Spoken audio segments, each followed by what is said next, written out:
আস্তে থামুন। তিরু তপ্ত শ্বাস ফেলল। অনেক বেশি অপেক্ষা করিয়েছি আপনাকে, তাই না? ছুটছেন কেন? না, কে বলেছে? মাত্র ৫-১০ মিনিট হয়েছে। আমি তো ধরে রেখেছিলাম আপনার কমপক্ষে ২০ কি ২৫ মিনিট লেট হবে। এটা তো এক্সট্রা টাইম ধরে রাখার কারণ। অরণ মৃদু হাসল, বলল, মেয়েদের নাকি তৈরি হতে লেট হয় একটু, তাই আপা আসার সময় বলে দিল। তিরু এ ব্যাপারে আর কথা বাড়ালো না, অন্য প্রসঙ্গে চলে গেল। আপনার যে ৩ বোন আছে তারা আপনার সাথে প্যারিসেই থাকেন?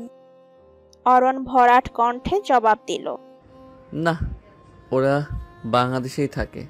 যার কথা বলেছি তিনি আমার ফুফাতো বোন হন। ও আচ্ছা। কোনো কথা বলার কোনো টপিক না পেয়ে তিরু চুপ হয়ে গেল। অরণ ও আর কথা বলল না, বলা বাহুল্য ইচ্ছে করেই যেন চুপ হয়ে গেল। তিরু কিছু বললে স্বল্প করে উত্তর দিয়ে নির্বাক রূপে ফিরে যাচ্ছে। তিরুর কেন যেন খারাপ লাগলো খানিক। অরণ কি তাকে এড়িয়ে যেতে চাইছে? মেট্রোতে উঠে দুজন দুপ্রান্তে বসলো। একসাথে সিট না পাওয়ার দরুন একত্রে বসার সুযোগটা হলো না। তিরু দূর হাতে মাঝে মাঝেই অরণের পানে দৃষ্টি ফেলছে। কেন যেন অরণের প্রতি তাকাতে তার ভালো লাগছে। অথচ নিষ্ঠুর ছেলেটাকে দেখো, একটিবারও তার দিকে তাকালো না। তিরুর তাতে অবশ্য বিশেষ কোনো হেলদোল নেই। পৌঁছাতে লাগলো ২০ মিনিট। দরজা দিয়ে প্রবেশ করতেই তিরুর মাথায় বৃষ্টির মতো ঝরঝরিয়ে পড়ল গোলাপের পাপড়ি। তিরু চমকালো, তাকালো অরণের পানে। অরণ কণ্ঠের খাদ নামিয়ে বলল, কিছু মনে করবেন না, আমার ভাই বোনদের পাগলামি ছিল এটা। তিরু তৎক্ষণাৎ ব্যতিব্যস্ত হয়। আরে না, আশ্চর্য তো, কিছু মনে করতে যাব কেন? আমি বরং দারুণ খুশি হয়েছি। তিরুর কথা শেষ হতে না হতেই সমস্বরে চেঁচালো এক ঝাঁক মানুষ। ওয়েলকাম টু হোম ভাবি। সবাই ছুটে এলো, লহমায় ভাব জমিয়ে ফেললো তারা তিরুর সাথে। নিজেদের আদুরে কথা, স্নেহাশিস আচরণে তিরুকে মুগ্ধ করে ফেলল। ক্ষীণ সময় বাদে সকলকে ঠেলে সম্মুখে এলেন মাঝ বয়সী নারী, যাকে ধরে আনছে অরণ। তিনি এসেই তিরুর গাল চেপে ধরে বললেন, কি মিষ্টি বউ রে, মাশাআল্লাহ, আমার অরণটা সাক্ষাৎ হিরে পাইছে। তিরু বুঝল ইনি অরণের ফুপি। ও চটজলদি উঠে দাঁড়িয়ে নম্র গলায় সালাম দিল। অরণের ফুপি শাহেদা সবাইকে রুম থেকে বেরিয়ে যেতে বললেন তিরুর সাথে একা কথা বলবে বলে। সকলে যেতেই শাহেদা তিরুর সাথে আলাপে মশগুল হলেন। কথার ফাঁকে হাতে ঔষধ নিয়ে উপস্থিত হলো অরণ। চিন্তিত গলায় প্রশ্ন করল, তুমি সকালের ওষুধ খাওনি কেন ফুপি? শাহেদা হাসলেন, মনে থাকে না তো বাবা, দেখি দে এখন খাই। এমন অনিয়ম করলে কিভাবে হয় ফুপি? রোগ সারবে এমন অনিয়ম করলে? শাহেদাকে ওষুধ খাইয়ে অরণ চলে গেল। যাওয়ার পূর্বে স্থির চিত্তে বসে থাকা তিরুকে এক ঝলক দেখে তবেই বেরোলো রুম থেকে। আমাদের পরিবারে ছেলে খুব কম হয়, খালি মেয়েই বেশি। 10 বছর পর অরণ একমাত্র ছেলে হয়। সবাই আদর করে লাটে উঠায় রাখতাম, কিন্তু ওর সুখ মনে হয় ওর 18 বছর পর্যন্তই কপালে লেখা ছিল। ভাবি যে ওদের এতিম করে রেখে যাওয়ার পরই শুরু হয় দুর্দশা। ছেলেটার স্বপ্ন ছিল ইঞ্জিনিয়ার হওয়া। সায়েন্স নিয়ে এইচএসসিতে কত ভালো যে রেজাল্ট করলো, কিন্তু সবকিছু তখন শেষ। একের পর এক বড় বড় দুর্ঘটনা আসতে থাকলো ওর জীবনে। সব কিছু সামলায়ও নিজের পরিবারের দেখভাল করত শান্ত থেকে। আমাদের সাথে হাসি মুখে কথা বলতো, কিন্তু ছেলেটার মনে যে কি আছে তা বুঝি তুমি ওকে একটু দেখে রেখো বৌমা। তিরু মৌন রইল। মৌনরূপে মাথা নেড়ে সায় জানালো কেবল। রাত বাড়ছে, ঘড়িতে 8টা বেজে 30 মিনিট হলো কেবলমাত্র। ব্যাকুল তিরু ঘড়ি থেকে চোখ তুলল। তার চিন্তা এখন রাত বাড়া নিয়ে নয়, এই বাড়িটায় থাকতে তার ভালো লাগছে। বাসাটাকে বড্ড কাছের মনে হচ্ছে। আর এই বাড়ির মানুষগুলো যেন কত আপন। কত কাছের মানুষ তার। অরণের পরিবার চমৎকার, এটা নির্দ্বিধায় চোখ বন্ধ করে বলে দিতে পারবে তিরু। মা এবং সৃষ্টিকর্তার প্রতি কৃতজ্ঞতায় তার চোখ সজল হয়ে উঠল। পৃথিবীর মানুষ এত ভালো বুঝি হয়, তিরুর তা জানা ছিল না। তিরু একাকি বসেছে, সবকটা গেল কই? নম্র গলায় বলল অদিতি। কোমল কণ্ঠে শ্রবণ মাত্র তিরু মাথা তুলে তাকালো। আগন্তুককে দেখে একগাল হাসল ও, তারপর কিয়ৎ অভিযোগের সুরে বলল, দেখো না অদিতি আপু, এতক্ষণ একদমই একা ছাড়ছিল না, আর এখন আসছি বলে সব কয়টা হাওয়া। ওরা গেল কোথায় বলো তো? অদিতি লম্বা পা ফেলে তিরুর নিকট এসে বসল পাশে। খানিক রুক্ষ গলায় শুধালো, কি জানি বেয়াদবগুলো এতক্ষণ তোমার পাশ ঘেঁষতে দিল না, এখন একদম তোমাকে ফেলেই উঠাও। বোর হচ্ছিলে না? প্রচুর, ওদের ছাড়া ভালো লাগছিল না। তিরুর ব্যাকুলতার কারণ ছিল এটাই, এ বাড়িতে আছে বলতে অদিতি, শাহেদা, অদিতির 2 যমজ বোন মাসা, তাসা, আর রইল অদিতির 2 ছেলে মেয়ে 5 বছরের। এরা সকলে লিওতে থাকলেও আজ তিরুর আগমনে তাদের অরণের বাসায় দল বেঁধে আসা। ঘাড় বাঁকিয়ে তাকালো অদিতি। পেছনটায় অতঃপর কি ভেবে যেন তিরুর হাত মুঠোয় পুরে উঠে দাঁড়িয়ে বলল, চলো তোমাকে তোমার শ্বশুর বাড়িটা ঘুরে দেখাই, আপত্তি নেই তো কোনো? তিরুর জোরে সোরে মাথা নাড়িয়ে না বলল। হাঁটা ধরল সম্মুখে ছোট মতন একটা ডুপ্লেক্স বাড়ি। অরণের রক্তপানি করা টাকায় কেনা এই বাড়ি, এমনটাই বলছিল শাহেদা। বাসাটায় নিচতলায় 4 রুম, ওপরতলায় 4 রুম, আর সঙ্গে বিশাল করিডোর। তিরুকে ওপরতলায় ঘুরে ফিরে দেখানো হলো, নিচতলায় শুধু রুমের সংখ্যা উল্লেখ করে আর সেদিকে গেল না অদিতি। পদচারণ কালীন অরণ সম্পর্কে, বাড়িটার সম্পর্কে, পরিবার সম্বন্ধে টুকিটাকি ধারণা দিচ্ছিল অদিতি। শেষে একদম কর্নারের রুমটার সামনে এসে তিরুকে নিয়ে সেখানে ঢুকলো ও। রুমের ভেতর তিরুকে বসিয়ে ক্লান্ত গলায় বলল, আর এটা হচ্ছে তোমার স্বামীর রুম, এখন থেকে তোমারও রুম, ঘুরে ফিরে দেখো। আমি একটু নিচে গিয়ে দেখছি ওরা গেল কোথায়, কিছু দরকার হলে ডাকবে। অরণ ওয়াশরুমে গিয়েছে, ফ্রেশ হতে ও এক্ষুনি এসে পড়বে। অদিতি চটজলদি চলে গেল। তিরু থম মেরে বসে রইল। ওয়াশরুম থেকে ঝপাঝপ পানি পড়ার শব্দ তার কানে এসে বাড়ি খাচ্ছে। কামরা দেখার প্রবল আগ্রহ থাকলেও অরণ রুমে উপস্থিত জানতেই ও স্থির হয়ে রইল। ডানে বামে তাকালো না অবধি। তার অস্বস্তি হচ্ছে। অরণ আশপাশে থাকলেই তার এই অস্বস্তির পরিমাণটা দ্বিগুণাকার ধারণ করে। কে জানে কি আছে লোকটার মাঝে। সর্বদা সবার চোখে দৃষ্টি ফেলে চটাস চটাস করে কথা বলে তিরু, আর তাকাতে পারে না এই মানবের চক্ষুদয়ের মাঝে। দৃষ্টি মেলাতে পারেই না। ক্যাটক্যাটে একটা শব্দ হলো। সোফাতে শটান হয়ে বসে থাকা তিরু মাথা তুলল। তৎক্ষণাৎ দৃষ্টি বিনিময় হয় অরণের সাথে। অপ্রতিভ দুজনেই। তিরু চট করে উঠে দাঁড়ালো। স্বীকারোক্তি দেওয়ার ভঙ্গিতে আমতা আমতা করে বলল, আমি অ্যাকচুয়ালি অদিতি আপু এখানে বসতে বলে।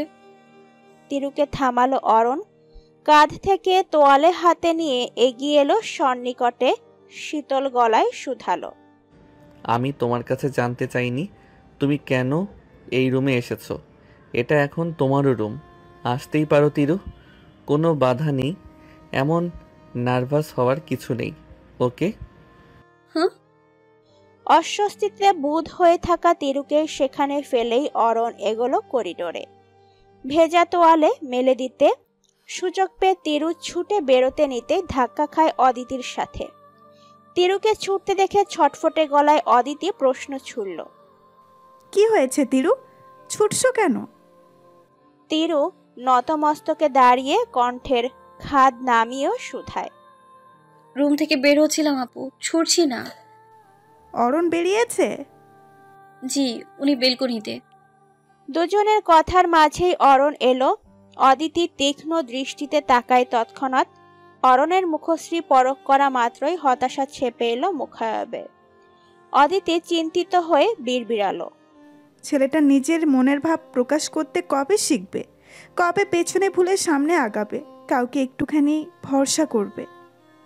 ঘাড় বাঁকালো তিরু, তাকালো অরণের পানে। মূলত অন্তরালে তার কৌতূহলের সৃষ্টি হয়েছে। অরণকে দেখে এভাবে অদিতির মুখবয়ব রেখা পরিবর্তনের কারণটা জানতেই পিছে ফেরা। তবে কিছু তাকাতেই ও খানিক চমকালো। কি আশ্চর্য, অরণের চোখটা অমন লাল হয়ে, কাঁদলে যেমন মানব চক্ষুদয় অশ্রু ত্যাগ করতে করতে চোখের সাদাটে অংশ লাল করে তোলে, ঠিক তেমনি লাল হয়ে অরণের দু চোখ। তিরু ভাবল অরণ কেঁদেছে কি, কেন কেঁদেছে। পরক্ষণেই অরণের মুখশ্রী ভাব দেখে নিজ ধারণা বদলালো সে। এমন লোকের পক্ষেও কাঁদা সম্ভব কি? উহু। অদিতি দীর্ঘশ্বাস ফেলল। থাক তুই, তিরুকে নিয়ে নিচে গেলাম। জায়গাটা ছেড়ে আসার পূর্বে ওরা দুজন অরণের ভারী কণ্ঠের জবাব শুনতে পেল। আমি এখনই আসছি, রাত হয়ে যাচ্ছে, তিরুকে হোস্টেলে দিয়ে আসবো। লহমায় অরণ তোড়জোড় শুরু করলো তিরুকে হোস্টেলে রেখে আসার জন্য। শাহেদা রাগারাগি করলেও বিষয়টা পাত্তা দিল না অরণ। তিরু বিদায় নিল সকলের থেকে। অরণ তার বন্ধুর গাড়ি নিয়ে এসেছে তাকে হোস্টেলে রেখে আসতে। মেট্রোতে তিরু কমফোর্টেবল ফিল করবে না এই ভেবে অরণের বন্ধুর হতে গাড়ি আনা। তিরু সিট বেল্ট লাগাতে লাগাতে প্রশ্ন করল, গাড়িটা আমায় নিতে যাওয়ার সময় আনলেন না কেন? অরণ তাকায় বামে, বলে, কারণ গাড়িটা আমার নয়, আমার বন্ধুর। ও মা, আপনার ফ্রেন্ডের গাড়ি আনলেন কেন? মেট্রোতেই তো যেতে পারতাম। আমার মনে হয়েছে তুমি মেট্রোতে আনইজি ফিল করবে, তাই এই ব্যবস্থা। তিরু অবাক হলো। তিরু চমকালো, চট করে তাকালো পাশে। তাদের মাত্র কয়েক ঘন্টার পরিচয়, এতটুকু পরিচয়ের ছেলেটা এতটা ভাবা শুরু করেছে তাকে নিয়ে, এতটা যত্ন নিচ্ছে। প্রায় তো 1 বছর হতে চললো এখানে আসার পর হতে মেট্রোতে নয়তো বাসেই তো চলাচল, আনইজি ফিল করব কেন? অরণ এ পর্যায়ে কোনো জবাব দিল না, ফিরে গেল নিজের রূপে। বরাবরের মতো এবারও গায়ে লাগলো তিরুর। লোকটাকে প্রশ্ন করলেই এক পর্যায়ে এসে চুপ হয়ে যায়, আর কোনো প্রতিউত্তর নেই। কেন এমন অরণ? অদিতি তো বলেছিল বড্ড চঞ্চল এক্সট্রোভার্ট টাইপের ছেলে অরণ। তবে তিরুর নিকট এলেই কেন এমন নিশ্চুপতা? কাঙ্ক্ষিত স্থানে আসতেই তিরু গম্ভীর গলায় জবাব দিল, থামুন, এখানেই নেমে যাব। অরণ প্রশ্ন করল, কিন্তু তোমার হোস্টেল তো আরো সামনে। কিন্তু আমি এখানেই নামতে চাই। গাড়ি থামলো। সিট বেল্ট চটজলদি খুলে নেমে পড়ে তিরু। পা বাড়ায় দ্রুত গতিতে। পেছন থেকে হুট করেই ডাক পড়ে তার, তিরু, একটু দাঁড়াও। তিরু দাঁড়ালো। ভাবলো এই হয়তো অরণ তাকে সরি বলে দুঃখ প্রকাশ করে তার জিজ্ঞেস করা সকল প্রশ্নের উত্তরের জবাব দেবে। কিন্তু না, তিরুকে হতাশ করে অরণ বলল, তিরু, তুমি এখন আমার স্ত্রী, তোমার প্রতি একটা দায়িত্ব আছে আমার। আমি চাই স্বামী হিসেবে সেই দায়িত্বটা পালন করতে। তুমি রেস্টুরেন্টের চাকরিটা ছেড়ে দাও। আমি আলিশান জীবনযাপন করব, আর আমার স্ত্রী কষ্ট করে রেস্টুরেন্টে জব করে নিজের ভরণ পোষণ চালাবে। এটা আমার জন্য কষ্টদায়ক। আমি এখন থেকে তোমার ভরণ পোষণের দায়িত্ব নিতে চাই। কাল পরীক্ষা। দিনরাত এক করে তিরু একাধারে পড়ে যাচ্ছিল সপ্তাহখানেক যাবৎ। রেস্টুরেন্টে তার যাওয়া হচ্ছে না। এমন নয় যে সে অরণের কথাটা মেনেই যাচ্ছে না, যাওয়া হচ্ছে না কেবল পরীক্ষার পড়ার জন্য। রেস্টুরেন্টের মালিক আবার ইলির খুব পরিচিত লোক, তাই এই সুযোগটা পাওয়া গিয়েছে। অরণের বলা কথাটা নিয়ে এখনো দ্বিধাদ্বন্দ্বে রয়েছে সে। কি করবে, চাকরিটা আদৌ ছাড়বে কিনা তা নিয়ে সে চিন্তিত। লোকটা একবার বলল আর তাতেই চাকরি ছেড়ে দেয়া কি শোভা পায়? কে জানে। তিরুর মাথায় ঢুকছে না। মায়ের সাথে পরামর্শ করবে ভেবেছিল, কিন্তু পরদিনই তানহা কল করে পাই পাই করে বলে দিয়েছে অরণ যাই বলে তা শুনতে, তার অবাধ্য না হতে।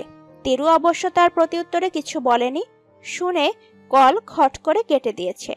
ইলি শব্দ করে দরজা লাগালো, চেঁচিয়ে উঠল, ইউলি, তুমি রাদিফের সঙ্গে রিলেশনে গিয়েছো? Are you fucking kidding with me? ইলির আচানক আগমন উচ্চস্বরে চেঁচানো আর শেষে রাদিফের প্রসঙ্গ আসতেই তিরু আর মোড়া ভেঙে বই থেকে মুখ তুলল। উৎসুক দৃষ্টিতে তাকালো ও উইলির পানে। মেয়েটা ভাবলে সেন ফোনে দৃষ্টি ফেলে আপেলের ছোট ছোট কামড় বসাচ্ছে। ইলি পুনরায় গর্জে উঠল। ইউলি, আমি তোমাকে বলছি কিছু শুনতে পাওনি তুমি? তোমাকে বলেছিলাম আমি রাদিফের থেকে দূরে থাকতে। তুমি কি চাও আমি বাবার কাছে বলি এসব কথা? বল, তুই বললে আমিও বলবো আমার আগে তুই রাদিফের সাথে রিলেশনে ছিলি এবং ফিজিক্যালি অ্যাটাচড হয়েছিস। উইলির সোজাসাপটা উত্তর।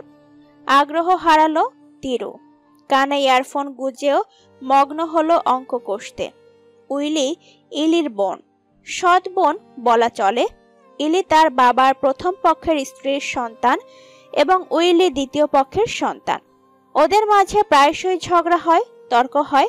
এসব দেখে ক্লান্ত তিরু প্রথম প্রথম থামাতে যেত, কিন্তু পরবর্তীতে খেয়াল করে তিরু দুই বোনের মাঝে গেলে উইলি আরো হিংস্র হয়ে যায়। এরপর হতে ওদের মাঝে বাগড়া দেয়নি সে। কিয়ৎক্ষণ বাদে রুম থেকে রেগে বেরিয়ে যায় উইলি।